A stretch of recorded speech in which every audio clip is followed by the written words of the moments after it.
Today, I want to look at one of the best poems I know for anybody who has a bad temper. Sometimes little occasions will make it flare up. Sometimes it gets more intrusive than that.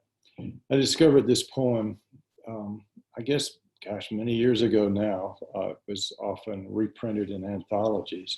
It's by a contemporary American poet named Timothy Steele, who is, like Frederick Turner, whom we've looked at before, considered one of the new formalists, though he, like Fred in some ways, resents that term.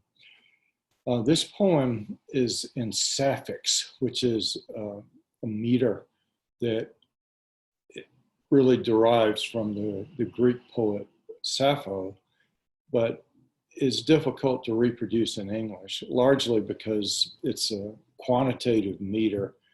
Again, this is not something I want to get into at the moment, but what Steele is trying to do is to recapitulate a quantitative meter in stressed English verse.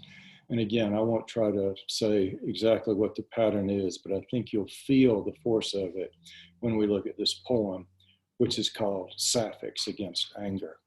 Angered, may I be near a glass of water. May my first impulse be to think of silence, its deities. Who are they? Do in fact they exist, etc.?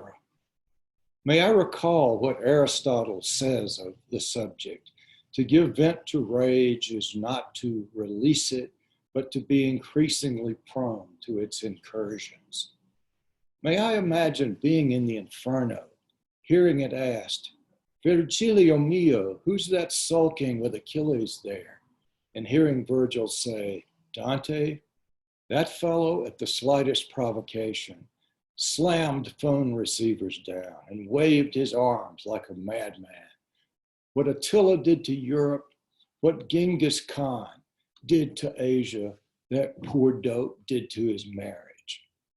May I, that is, put learning to good purpose, mindful that melancholy is a sin, though stylish at present. Better than rage is the post-dinner quiet, the sink's warm turbulence, the streaming platters, the suds rehearsing down the drain and spirals in the last rinsing. For what is, after all, the good life save that conducted thoughtfully? And what is passion, if not the holiest of powers, sustaining only if mastered? I just love those last two stanzas in particular, but the other ones are also very recognizable. That fellow at the slightest provocation slammed phone receivers down, and so on. What Steele does in this poem, I think, is summed up in those last two stanzas, but it also applies to Wordsworth, to others that we've looked at before. When Wordsworth, in Surprised by Joy, finds in the poem, in the sonnet form, a way to deal with the passion, the deep grief he feels at the loss of his daughter. This is another way of getting at the phenomenon of what language can do. So to have to take the whole subject of anger and put it into a difficultly mastered meter that comes to its fruition again in these last two stanzas.